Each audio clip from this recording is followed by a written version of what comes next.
Hay un sonido que no se me olvida. Es un sonido que está grabado en mi cerebro, en las neuronas, en los lugares que no puedes limpiar, ni aunque lo intentes toda la vida. El sonido de pasos sobre madera vieja, en el granero, a las 3 de la mañana. Pasos lentos, deliberados, como si alguien estuviera caminando de un lado a otro, contando el espacio, contando el tiempo, o contándolos. Bueno, ya llegará a eso. Ahora sé que era ese sonido. Ahora sé que esos pasos pertenecían a alguien que hace mucho tiempo había dejado de ser humano, o al menos alguien que había hecho una elección consciente de dejar de serlo.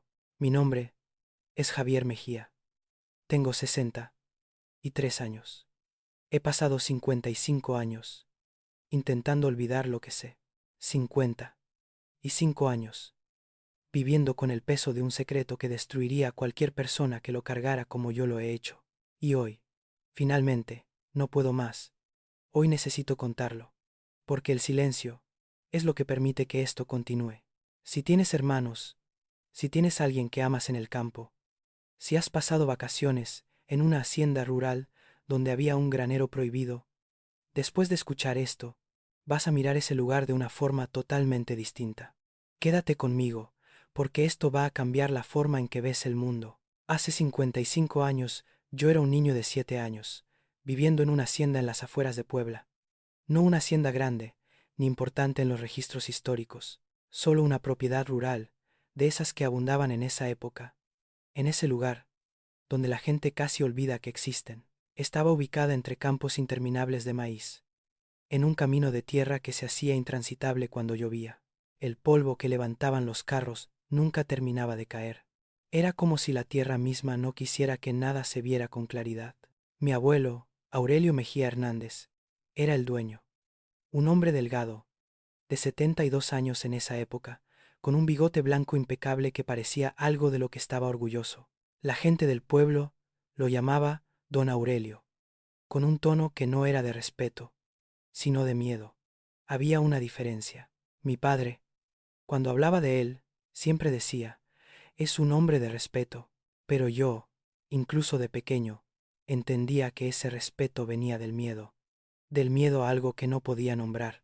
Vivía con mi abuela, mi padre, mi madre, mis 3 hermanos menores, y ocasionalmente, mi tío Rafael. Mi tío Rafael era el hermano menor de mi padre. Tenía un año menos que él, pero no parecía hermano de nadie. Parecía más bien un fantasma que la hacienda había decidido alojar. Era delgado hasta el punto de parecer enfermizo. Su piel era pálida, como si no viera el sol, aunque obviamente vivía en la hacienda. Sus ojos eran de un color gris claro que casi no se distinguía de la retina, lo que hacía que su mirada fuera completamente vacía. Cuando te miraba, no sentías que alguien te estuviera viendo. Sentías que era como si mirara a través de ti, hacia algo que estuviera detrás, algo que solo él podía percibir. Mi padre no hablaba de él. Cuando yo preguntaba, él evitaba el tema con movimientos corporales, un cambio de posición, un giro de cabeza, un cambio de tema abrupto. Era como si Rafael fuera un tumor que la familia había decidido ignorar, esperando que si no lo mencionaban, tal vez desaparecería por su propia cuenta. Lo que no sabía es que mi tío Rafael estaba haciendo cosas en el granero que la familia sí conocía, y que habían decidido que era mejor no verlo. ¿Alguna vez has sentido algo que no puedes explicar con palabras? Un presentimiento que te dice que algo está muy, muy mal, pero todos alrededor te aseguran que todo está normal. Esa fue mi infancia. El granero era una estructura de madera vieja, con techos de lámina oxidada que hacía ruidos extraños con el viento. Estaba a unos 100 metros de la casa principal, lo suficientemente lejos para que no vieras exactamente qué sucedía dentro, pero lo suficientemente cerca para que escucharas, especialmente de noche, especialmente a las 3 de la mañana. Lo primero que recuerdo es el olor. Incluso desde afuera, a cierta distancia, el olor era inconfundible. No era el olor típico de un granero, no era olor a heno, a maíz, a animales. Era algo más denso, más antiguo, como si algo hubiera muerto dentro, y nadie hubiera removido el cuerpo, como si ese algo hubiera estado ahí el tiempo suficiente para que el olor se impregnara en las fibras de madera, haciéndose parte de la estructura misma. Recuerdo que, cuando pasaba cerca del granero, me tapaba la nariz instintivamente. Mi abuela me decía, no hagas eso, es de mala educación, es solo el granero. Pero su voz no era convincente, era como si ella misma estuviera tratando de convencerse a sí misma. La segunda cosa que recuerdo es la prohibición explícita. Cuando tenía aproximadamente 7 años y medio, intenté entrar al granero. Era una tarde, alrededor de las 5, cuando la luz del atardecer hacía que Puebla se viera naranja. Las sombras del granero eran largas, oscuras, como si tuvieran profundidad propia. El aire estaba tranquilo, casi antinatural. No había viento. El silencio era tan completo que podía escuchar mi propia respiración. Caminé hacia la puerta grande de madera. Las bisagras parecían estar hechas de algo que no era metal común. Eran gruesas, antiguas, como si estuvieran diseñadas para soportar algo más pesado que simplemente una puerta de granero. Antes de que tocara la puerta, escuché una voz. No entres ahí. Era mi tío Rafael. Había salido de la sombra del granero, como si hubiera estado esperando a que alguien intentara entrar. No sé si estaba adentro viendo a través de una grieta, o si simplemente había sentido mi presencia. Su voz era suave, casi un susurro, pero tenía un peso que hizo que mis pies se congelaran en el suelo. Lo miré. Él me miraba con esos ojos grises vacíos. No había emoción en su cara, no había amenaza explícita, solo una certeza. Una certeza de que yo no debería estar ahí. Salí corriendo. No corrí rápido al principio. Corrí lentamente, como si no quisiera demostrar que tenía miedo. Pero después de unos pasos, algo en mí cambió. Algo en mí entendió, sin palabras, sin explicación racional, que había estado muy cerca de algo que no podía regresar. Corrí. Corrí hacia la casa. Y no volví a intentar entrar al granero durante muchos años. Mi padre me preguntó por qué había corrido. Le dije la verdad, que el tío Rafael me había dicho que no entrara. Mi padre simplemente asintió. No me preguntó más. No me dijo no te preocupes, o tu tío es amable, o algo que pudiera tranquilizarme. Solo asintió, como si confirmara algo que ya sabía. Pasaron los años. Yo crecí. De 7 años pasé a 8, 9, 10 años. Empecé a notar patrones que, en esa época, no tenía palabras para describir. Hoy sí las tengo. El primer patrón era que los niños del pueblo desaparecían. No todos, solo algunos. Y había un patrón específico en cuáles desaparecían y cuáles no.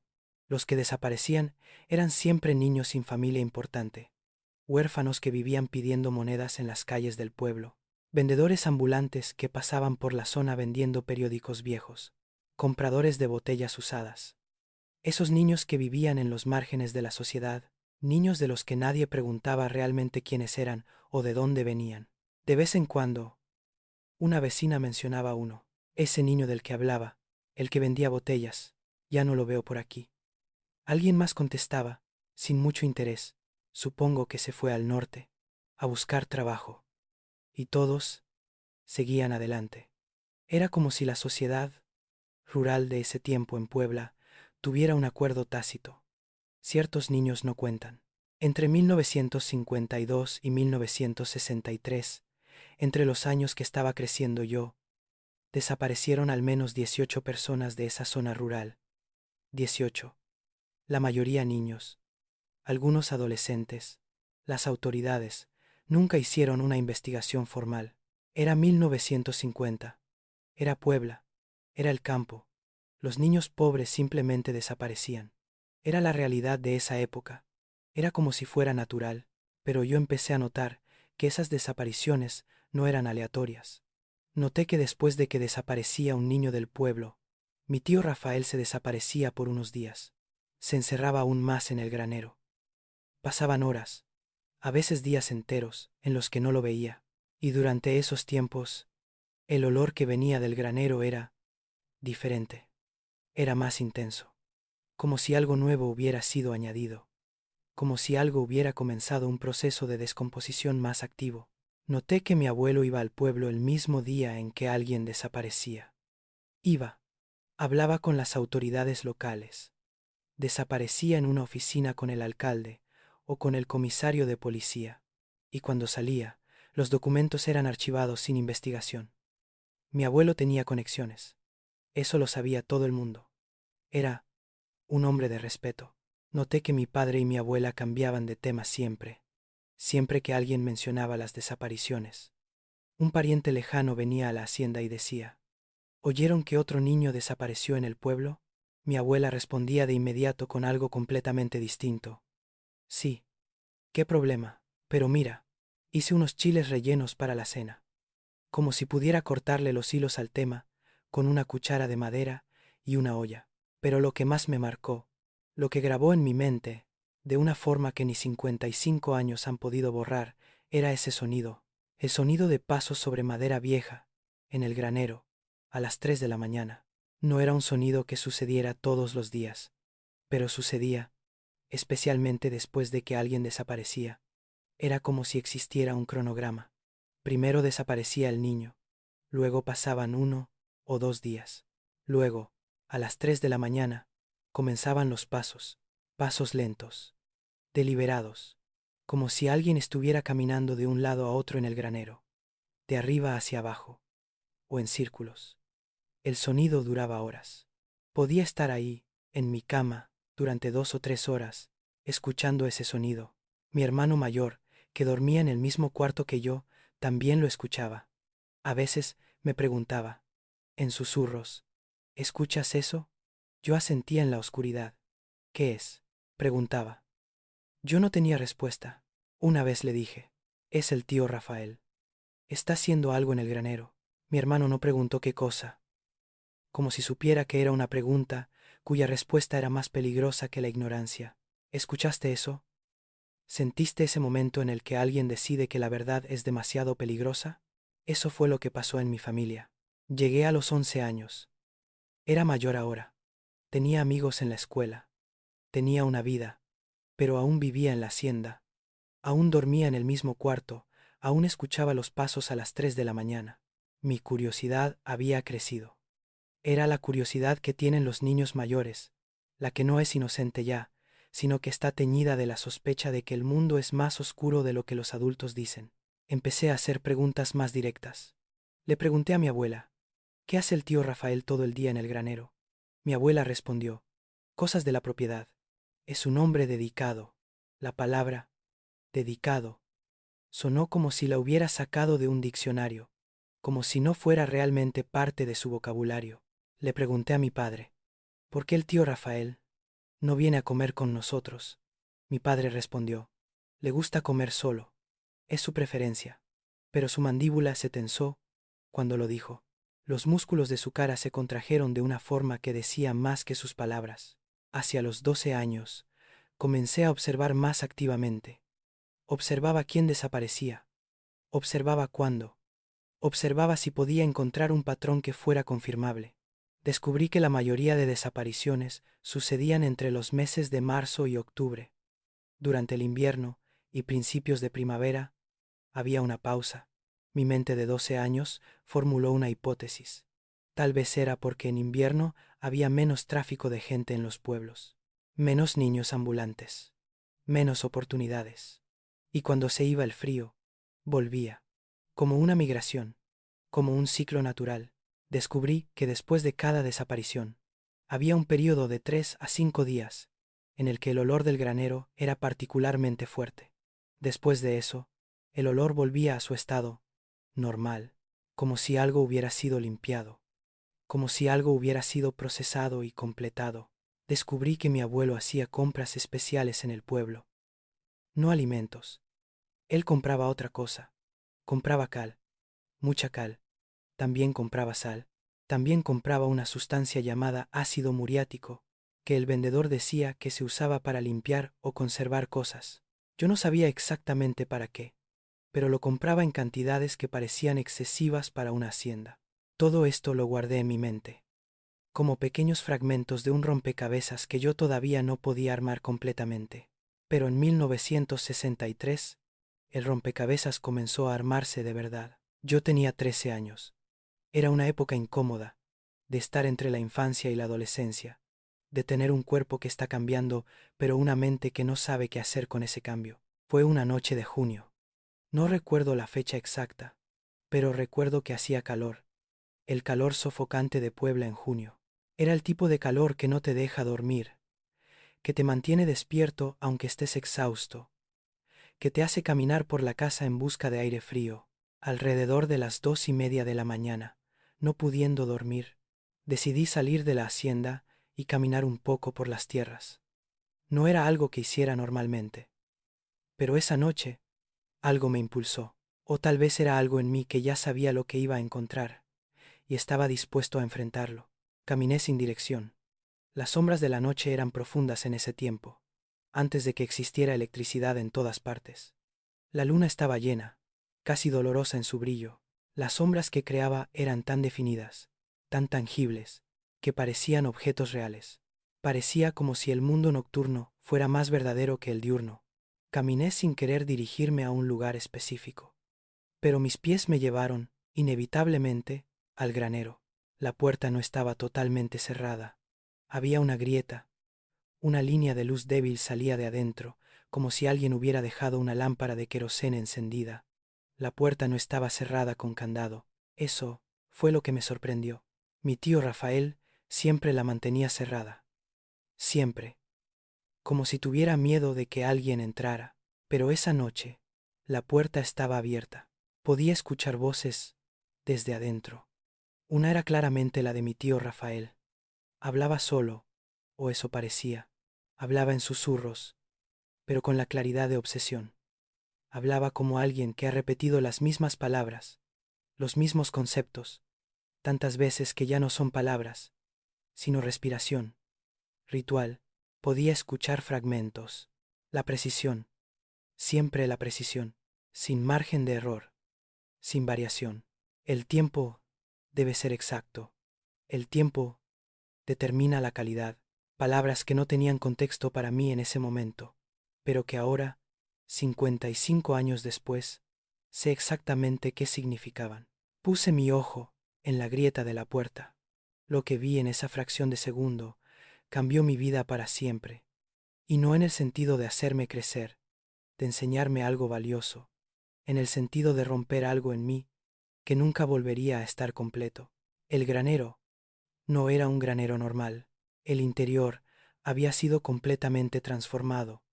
Las paredes tenían estructuras metálicas, ganchos, muchos ganchos, de varios tamaños, todos colgando de barras de hierro que atravesaban toda la extensión del techo.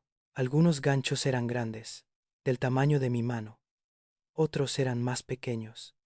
Parecían herramientas de carnicería, pero ningún carnicero normal necesitaría tantos.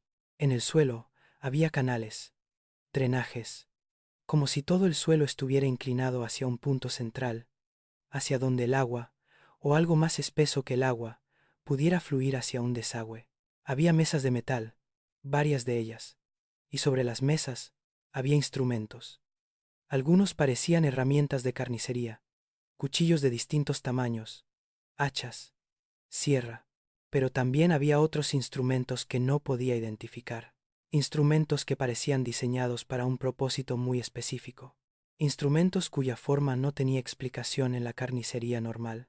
Había contenedores de metal, muchos, algunos vacíos, abiertos, otros cerrados, apilados en las esquinas del granero, y de algunos de ellos, incluso desde afuera, llegaba un olor que me hizo sentir que el estómago me se torcía, un olor a muerte, a descomposición, a algo que llevaba mucho tiempo guardado. Mi tío Rafael estaba de pie en el centro del granero. Estaba escribiendo en un cuaderno grueso, de tapa negra. Su caligrafía era perfecta, obsesivamente perfecta. Escribía en líneas rectas, con una precisión que solo vienen de la práctica constante. Escribía números, escribía nombres, escribía fechas, escribía notas que no alcanzaba a leer, pero que parecían instrucciones, o tal vez, documentación. Parecía como si estuviera registrando algo, como si estuviera llevando un inventario. En una de las mesas vi ropa, ropa de niño, uniforme de vendedor del pueblo, la misma ropa que había visto en el último niño, que había desaparecido, una semana antes. Había sido un niño de aproximadamente 10 años. Vendía botellas usadas. Lo había visto varias veces en el camino hacia la escuela. Su nombre era Felipe. O eso creía que era su nombre. Vi su ropa en esa mesa. Y la habitación comenzó a girar. Sentí que la respiración se me quedaba atorada en la garganta. Literalmente, como si algo físico estuviera obstruyendo mi capacidad de respirar. Mi tío levantó la cabeza, como si hubiera sentido algo, como si sus sentidos estuvieran afinados a detectar observadores. Miró directamente hacia la grieta de la puerta. Miró directamente hacia mí. Nuestros ojos se encontraron. Durante un segundo, solo un segundo, vi algo en los ojos de mi tío Rafael que no era humano. Era vacío, pero no era la ausencia de emoción. Era algo peor. Era la presencia de algo que había reemplazado la emoción. Era un propósito puro, sin compasión, sin hesitación. Y en ese segundo, supe que él sabía que yo lo había visto. Y supe que él sabía que yo sabía. Salí corriendo. Corrí como no había corrido en mi vida. Corrí sin ver el camino. Corrí golpeándome contra ramas que había en el camino de tierra. Corrí hasta que mis pulmones ardieron. Corrí hasta que caí. Recuerdo que caí. Recuerdo que me lastimé las manos en el suelo de tierra. Recuerdo que estuve a punto de vomitar, pero contuve todo lo que estaba en mi estómago, como si mi cuerpo supiera que no podía hacer ruido. Llegué a mi cuarto. Entré sin hacer ruido. Me metí debajo de las cobijas, aunque hacía calor, aunque estaba sudando, aunque cada fibra de mi cuerpo me decía que saliera de esa cama. No dormí. Me pasé toda la noche despierto, con los ojos abiertos, en la oscuridad, pensando en la ropa de Felipe, pensando en los ganchos, pensando en los drenajes, pensando en los contenedores cerrados y sobre todo, pensando en esa mirada, en esa ausencia de humanidad en los ojos de mi tío. Mi hermano me preguntó a la mañana siguiente, ¿estás bien? Te veías raro. Yo dije, dormí mal. Eso fue todo. Pero ambos sabíamos que algo había cambiado. Si estuvieras en mi lugar, una noche, a los 13 años, sabiendo lo que acababa de ver, ¿le dirías a alguien? ¿O guardarías el secreto para proteger a tu familia? Porque esa es la pregunta que me ha perseguido 55 años. Los siguientes 3 años fueron los más difíciles de mi vida. Sabía la verdad. Sabía lo que pasaba en ese granero. Sabía que mi tío Rafael era alguien incapaz de funcionar de forma normal, alguien cuyo cerebro estaba roto de una forma específica. Y sabía que mi familia lo sabía también, pero nadie decía nada. Era como vivir en una realidad alterna. Durante el día, todo era normal. Comíamos juntos, hablábamos, fingíamos que éramos una familia como cualquier otra, pero de noche, con el sonido de los pasos en el granero a las 3 de la mañana, la verdad emergía de las grietas. Pasaban meses sin que viera desapariciones. Pasaban meses de silencio. Y entonces, de repente, otro niño desaparecía, y comenzaba el ciclo de nuevo. Los pasos, el olor, la compra de cal y sal, el silencio incómodo en la mesa. Comencé a investigar de la forma en que un adolescente podía hacerlo en esa época. Sin internet, sin acceso a archivos, solo con observación y memoria. Empecé a ir al pueblo más frecuentemente. Empecé a hablar con la gente. Empecé a preguntar, de forma casual, por los niños que habían desaparecido. ¿Recuerdas a ese niño que vendía botellas? ¿Sabes a dónde se fue? La mayoría no tenía respuesta. Algunos se encogían de hombros. Otros cambiaban de tema rápidamente. Pero algunos pocos, me miraban de una forma distinta. Me miraban como si supieran que yo sabía algo. Como si reconocieran en mis preguntas una comprensión que iba más allá de la curiosidad. Un hombre mayor, un carpintero que trabajaba en el pueblo, me habló un día. Muchacho, hay cosas que es mejor no investigar. Hay gente en este pueblo que tiene acuerdos con la autoridad, con los ricos. Esos acuerdos son más viejos que nosotros y van a durar más después de que nos vayamos. Si empiezas a hacer preguntas, vas a meter en problemas a gente que no merece problemas.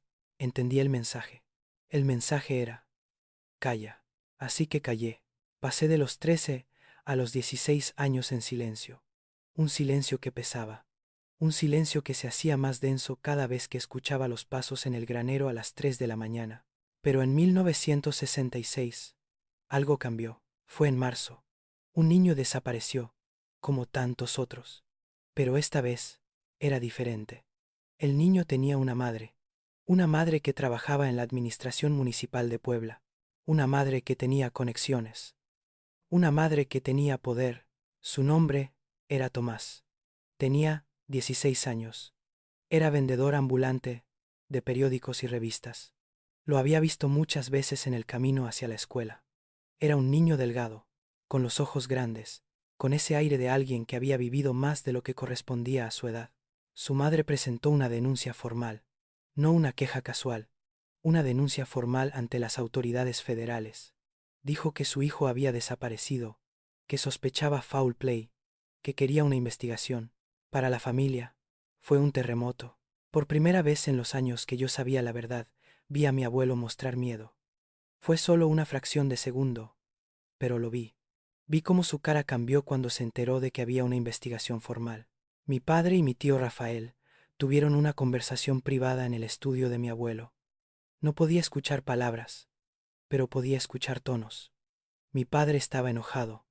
Mi tío Rafael estaba tranquilo, demasiado tranquilo, como si ya hubiera previsto esto, como si tuviera un plan. Investigadores llegaron a la hacienda. Eran hombres serios, con trajes oscuros, con carpetas. Entraron al granero. Estuvieron adentro durante horas. Mi corazón estaba acelerado. Pensé, esto se acaba. Pensé que finalmente alguien vería lo que yo había visto, que finalmente habría justicia para Felipe, para Tomás, para todos los otros. Cuando salieron del granero, uno de los investigadores dejó caer una carpeta. Papeles se esparcieron por el viento. Algunos llegaron hasta donde yo estaba escondido, observando desde la distancia. Alcancé a leer fragmentos. Evidencia de contención irregular ubicada en estructura no habilitada. Restos de material orgánico incompatible con actividades agrícolas convencionales. Estructura de infraestructura humanamente imposible de justificar en contexto rural normal. Inventario encontrado sugiere más de 16 instancias de. El número estaba tachado con un marcador negro. Recomendación. Procedimiento de arresto inmediato. Cargos a nivel federal. Alcé la vista. Los investigadores estaban siendo llamados nuevamente al interior de la hacienda. Mi abuelo estaba hablando con el jefe de los investigadores. El jefe tenía una expresión neutral, completamente profesional. No sé qué se dijo en esa conversación privada. Pero cuando salieron, el jefe de los investigadores tenía un sobre grueso en las manos. Pasaron 24 horas. Luego, los investigadores regresaron, pero esta vez con una actitud completamente distinta. Ya no estaban investigando, estaban embalando cosas del granero, pero no como evidencia. Era como si estuvieran limpiando, como si estuvieran borrando. Mi abuelo salió, se reunió con ellos, habló brevemente, y se fue. Los investigadores también se fueron, y nada sucedió. No hubo arrestos, no hubo juicio, no hubo justicia, solo silencio, un silencio oficial, un silencio que decía, esto no sucedió, nunca sucedió. Semanas después, leí en el periódico local, investigación sobre desaparición concluida sin hallazgos relevantes. Se presume que joven se dirigió al norte en búsqueda de oportunidades laborales. Mi abuelo había hecho un trato. Eso era claro. Mi abuelo tenía dinero, tenía poder, tenía conexiones que llegaban hasta la administración federal. Y con ese dinero, ese poder, esas conexiones, había comprado el silencio. Había comprado la impunidad. Eso fue cuando realmente entendí cómo funcionaba el mundo. El mundo no era un lugar donde la justicia ganaba, era un lugar donde el dinero ganaba. Después de eso, todo cambió en la hacienda. Mi tío Rafael desapareció. Una noche, simplemente se fue. Mi padre dijo, con una voz que sonaba ensayada, se fue al norte, a buscar trabajo. Mi abuela no dijo nada, solo rezó más. Mi abuelo actuó como si nunca hubiera existido, pero el granero seguía ahí. Y lo peor era que el granero no estaba vacío. Las desapariciones continuaron, no en la zona de Puebla. Eran más cuidadosos ahora. Las desapariciones comenzaron a ocurrir en otros estados, en Veracruz, en Oaxaca, en ciudades donde la gente pobre simplemente desaparecía sin que nadie con poder pusiera atención. Y cada desaparición llegaba acompañada de un patrón, un granero, una bodega, un sótano, siempre en propiedades rurales, siempre con características específicas. Pero lo que me sorprendió fue que no siempre era el mismo operador.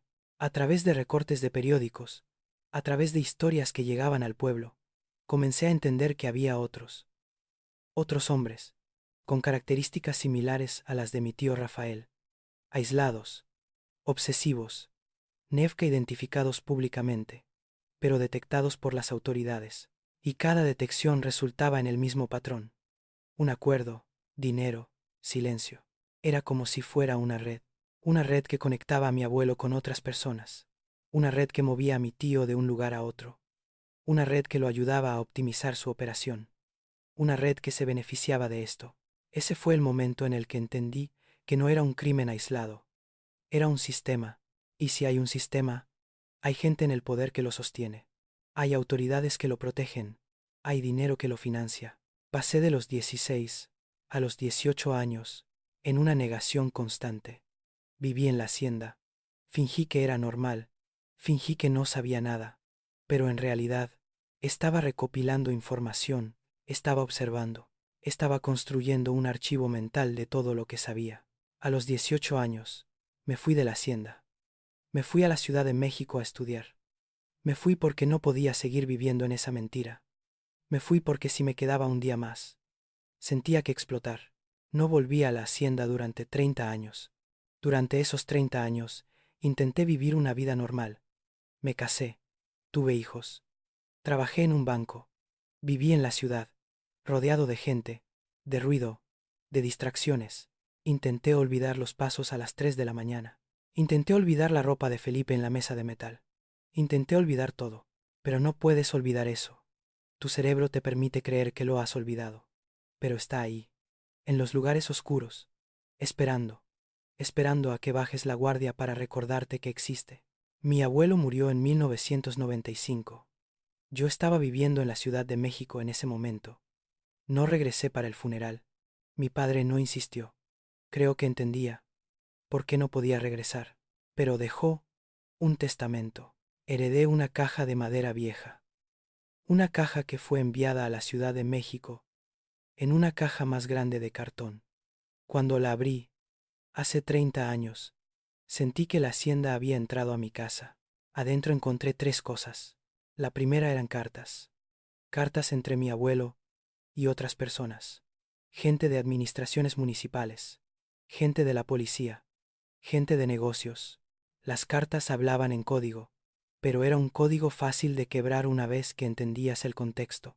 Rafael, sigue adelante con el proyecto, según lo planeado. Los números están mejorando. El sistema se ha optimizado. La próxima fase requiere reubicación del operador principal. Hemos asegurado 3 nuevas locaciones, todas con características óptimas para el proyecto. El beneficio financiero de este trimestre supera nuestras proyecciones. Es importante mantener el acuerdo con las autoridades federales. La renovación del soborno está programada para el mes próximo. Mi abuelo no estaba simplemente cubriendo los crímenes de mi tío. Mi abuelo estaba coordinando. Mi abuelo era parte de una red que atravesaba familias, que atravesaba ciudades, que movía a mi tío de un lugar a otro como si fuera una pieza de ajedrez. La segunda cosa fueron fotografías. Fotografías de otros graneros, de otras bodegas. En algunas podía ver gente en el fondo, hombres jóvenes, todos con características similares, la misma mirada vacía, la misma postura, la misma ausencia de algo que debería estar presente en un rostro humano. Todos parecían clones de mi tío Rafael, como si estuvieran vaciados de la misma mold, como si el método de mi tío fuera tan específico, tan reproducible, que podía entrenarse a otros para hacerlo. Las caras de algunos estaban tachadas, otros no. Algunos parecían estar en los 60, otros en los 80, otros en los 90. Esto llevaba décadas, posiblemente más de 40 años. La tercera cosa fue el diario. El diario de mi tío Rafael. Tenía que verlo con mis propios ojos para creerlo. Tenía que ver su caligrafía, su obsesión, su documentación cuidadosa de todo lo que hacía. El diario estaba escrito en un cuaderno de tapa negra, el mismo que lo había visto escribir aquella noche cuando tenía 13 años. Había 3 cuadernos en total. En las primeras páginas, Rafael escribía sobre su infancia, sobre cómo había comenzado a sentir diferentes, sobre cómo la mayoría de la gente alrededor parecía estar obsesionada con cosas triviales mientras que él veía algo más profundo. Escribía sobre cómo su cerebro funcionaba de forma distinta. Escribía sobre cómo descubrió que le fascinaba el proceso de despiece, el proceso de separar cosas en sus componentes. Luego, las entradas comenzaron a cambiar de tono, comenzaron a volverse más específicas, más planificadas. Escribía sobre cómo identificar objetivos. Escribía sobre características específicas que buscaba. Gente sin familia, gente sin conexiones, gente de quien nadie preguntaría. Escribía sobre cómo hacer que vinieran voluntariamente, sobre promesas de trabajo, sobre comida, sobre cosas que podía usar para atraerlos. Escribía sobre el proceso. No lo llamaba por su nombre directo, pero quedaba claro. Escribía sobre cómo hacer que duraran más, sobre técnicas de preservación, sobre cómo reutilizar ciertos componentes. Escribía sobre cómo el cuarto debía ser higiénico, pero a la vez funcional. Hablaba sobre la importancia de los drenajes. Hablaba sobre los ganchos de los tamaños correctos. Hablaba sobre las mesas de la altura correcta. Escribía con medidas exactas, con cronogramas precisos, con la precisión de un científico, documentando un experimento. Y lo que me hizo vomitar, lo que me hizo salir corriendo al baño a las 3 de la mañana después de leerlo, fue encontrar una sección donde escribía sobre la evolución del proceso. Escribía que había entrenado a otros. Escribía que había compartido el método con personas que estaban inclinadas de forma similar. Escribía que el proceso ahora era reproducible a escala. Una frase apareció una y otra vez, como un mantra. La perfección está en la eficiencia. La eficiencia está en la rutina. La rutina es lo que nos libera. Mi tío Rafael no era alguien con una enfermedad mental que simplemente hacía cosas malas. Mi tío Rafael era alguien que había convertido el horror en una ciencia, en una práctica sistemática, en algo que podía replicarse, en algo que podía enseñarse, y la caja de documentos sugería que eso era exactamente lo que había sucedido. Había direcciones en el diario, nombres de personas, referencias a lugares.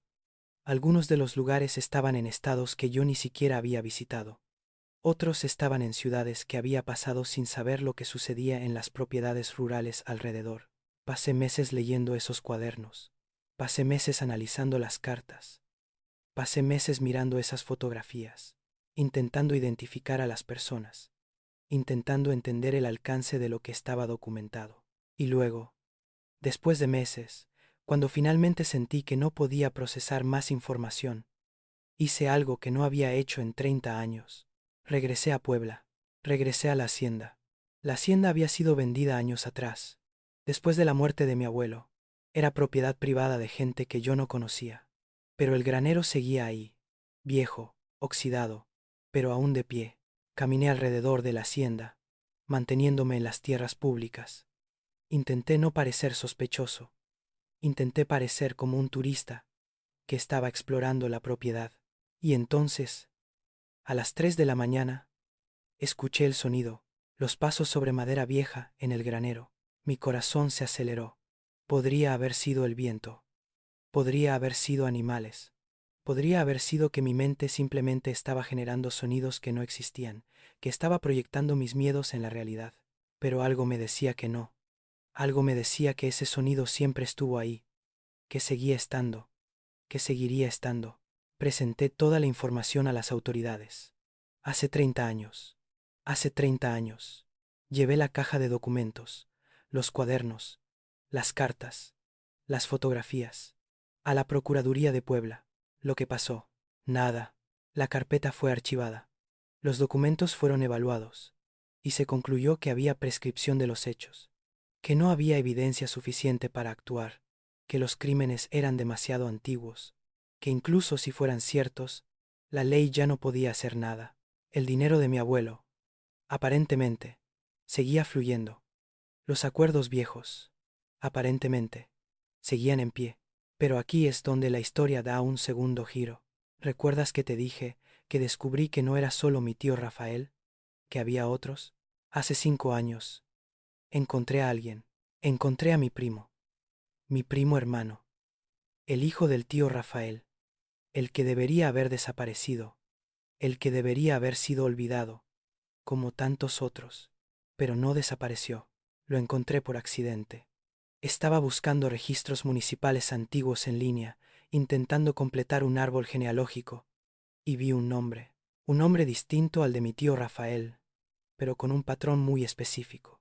Nació en 1965, el mismo año en que Rafael desapareció de la hacienda. La coincidencia fue demasiada. Busqué más. Encontré que ese primo mío, ese nombre distinto, estaba asociado con una serie de propiedades en ciudades distintas.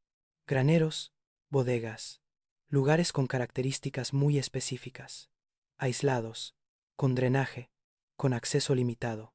Busqué registros de desapariciones cercanas a esas propiedades y encontré un patrón, exactamente el mismo patrón que había visto con mi tío Rafael décadas antes. Desapariciones que no tenían investigación, gente pobre que simplemente desaparecía, autoridades que no preguntaban, lugares que tenían las características específicas que yo había aprendido a identificar. Mi primo no solo había heredado la técnica de su padre, mi primo había perfeccionado la operación, había hecho que fuera escalable, había hecho que fuera sistemática, había hecho que funcionara en múltiples ciudades, de forma simultánea, sin levantar demasiada atención. Tiene ahora 60 años, sigue activo, sigue viajando, sigue operando. Y lo peor, lo que me quita el sueño cada noche, es que podría estar haciendo esto en una ciudad cerca de donde vives, en un granero que tú mismo hayas visto, en una propiedad que tú ni siquiera sospecharías, porque esto no es algo que sucedió hace 60 años y quedó en el pasado. Esto es algo que sucede ahora, que ha sucedido continuamente durante más de 40 años, y que seguirá sucediendo, porque las autoridades, hace décadas, decidieron que era mejor dejar que continúe que involucrarse. Incluso traté de contactar a mi primo. Sé dónde vive, sé su nombre falso, sé algunos de sus números de teléfono. Traté de contactarlo hace 2 años. La conversación duró 30 segundos. Cuando respondió el teléfono, solo dijo: sé quién eres. Yo no había dicho nada, pero él sabía. Continué: ¿qué quieres? Yo respondí: quiero que pare. Quiero que se entregue a las autoridades. Hubo una pausa. Luego, la risa más vacía, más sin vida, que he escuchado en mi vida. ¿Autoridades?, dijo mi primo. Hay autoridades que ya saben. Autoridades que no hacen nada.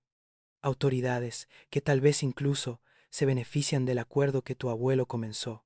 Colgó. Recibí un mensaje de texto después. Los secretos familiares son los más importantes de guardar. Luego, otro. Tu abuelo entendía por qué ciertos silencios son sagrados. Luego, otro. ¿Realmente quieres vivir el resto de tu vida sin descanso? Mensajes que me recuerdan que hay una familia completa que tiene interés en que me quede callado. Una familia que tiene dinero, conexiones y décadas de práctica en hacer que las cosas desaparezcan, incluidos los testigos. Cambié de número. Me fui a otro departamento. Intenté desaparecer digitalmente, pero sé que me encuentran si lo desean, y sé que todavía tengo opciones. Todavía puedo decidir seguir hablando, o puedo decidir quedarme callado, como lo hizo mi abuelo. La pregunta que me hago cada día es: ¿cuál es la diferencia? Mi abuelo eligió el dinero, eligió el poder, eligió la comodidad de ignorar el horror que estaba sucediendo en su propiedad. ¿Yo qué estoy eligiendo? Estoy eligiendo algo mejor, porque al final del día, estoy aquí, contando esta historia. ¿Pero qué cambio? ¿A quién le importa? Mi primo sigue activo. Las desapariciones continúan. El sistema que mi abuelo ayudó a crear sigue funcionando. Las autoridades siguen mirando hacia otro lado. El dinero sigue fluyendo. Y yo estoy aquí, viejo, cansado, con 55 años de peso en mis hombros, contándote esto. ¿Crees que estoy loco? ¿Crees que esto no es posible? Pregúntale a alguien que vivió en el campo en los años 50. Pregúntale cuántos niños desaparecieron sin que nadie preguntara por qué. Pregúntale si había autoridades que sabían y no hicieron nada. La respuesta probablemente te sorprenda. O tal vez ya sabías la respuesta. Tal vez simplemente no querías confirmarlo. El granero de mi abuelo sigue de pie. He pasado por Puebla varias veces en los últimos años. La última vez fue hace solo 3 meses. Volví a la hacienda, ahora una propiedad de gente que no conozco, pero que probablemente sabe exactamente qué sucedió en ese lugar. Caminé hasta el granero. Estaba cerrado, por supuesto, pero pude ver a través de las grietas de la puerta. Estaba vacío, o al menos parecía estarlo. Los ganchos habían desaparecido, las mesas habían desaparecido. Parecía como si alguien hubiera limpiado el lugar completamente. Pero ese olor que recordaba de mi infancia, ese olor a muerte, a descomposición, a algo que ha estado guardado demasiado tiempo, ese olor seguía ahí, impregnado en la madera, impregnado en las fibras de la estructura, como si no pudiera ser removido ni aunque quemaras el lugar, porque algunos olores no son solo olores, son memorias, son evidencia, son el grito silencioso de las personas que nunca tendrán nombre, que nunca tendrán justicia. Ahora, quiero hacer una pregunta final, y quiero que la contestes en los comentarios. No es una pregunta retórica, es una pregunta genuina. Si estuvieras en mi lugar, sabiendo lo que yo sé, ¿qué harías? ¿Denunciarías a tu familia, incluso sabiendo que el sistema no haría nada? ¿Protegerías a la gente que está siendo lastimada ahora, incluso sabiendo que pondrías en peligro tu propia vida? ¿O habrías guardado el silencio, como lo hizo mi abuelo, como aparentemente lo está haciendo el sistema entero? Porque esa pregunta no tiene respuesta correcta. Solo tiene la respuesta que tú vivirás el resto de tu vida. Hace una semana recibí otra carta. Esta vez no fue un mensaje de texto, fue una carta física, enviada por correo a mi departamento. Dentro solo había una fotografía. La fotografía era de una propiedad rural que yo no reconocía, un granero, paredes de madera vieja, una puerta cerrada, y pegado a la puerta, un calendario que mostraba el mes de diciembre de 2025, el mes que está sucediendo ahora. Mientras tú escuchas esto, y debajo de la fotografía, escrito a mano, con una caligrafía que reconocía de los cuadernos de mi tío Rafael, todavía hay tiempo para cambiar de bando. No sé qué significa eso. No sé si es una amenaza o una oferta. No sé si significa que van a hacer algo, o si simplemente quieren mantenerme asustado. Pero lo que sí sé es esto. En algún lugar de México, posiblemente en múltiples lugares, hay gente que está sufriendo ahora. Hay gente que está siendo lastimada. Hay gente que no tiene poder para defenderse. Y probablemente hay autoridades que lo saben y no hacen nada. Y todos nosotros, todos los que sabemos y no hacemos nada, somos cómplices. Mi abuelo fue cómplice. Yo fui cómplice por 55 años de silencio. Tal vez tú eres cómplice ahora, después de escuchar esto. Porque la pregunta no es si esto sucede. La pregunta es ¿qué haces sabiendo que sucede?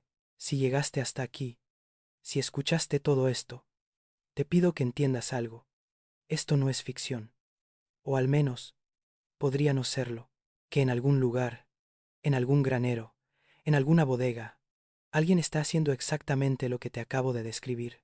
Y que las autoridades lo saben. Y que el sistema está diseñado para protegerlo. Comenta aquí exactamente lo que sentiste. Comenta si habrías actuado diferente que yo. Comenta si crees que esto es posible, o si crees que solo veo sombras donde no las hay. Porque tal vez, si suficientes personas hablan, alguien finalmente escuche, o al menos, alguien finalmente recuerde que hubo gente como yo, gente como tú, que intentó decir la verdad, aunque nadie estuviera escuchando. Buenas noches, o buenos días, depende de la hora en que estés escuchando esto, pero independientemente de la hora, espero que no duermas bien. Espero que esto se quede contigo, porque el único poder que tenemos contra el silencio es hablar. y espero que hables.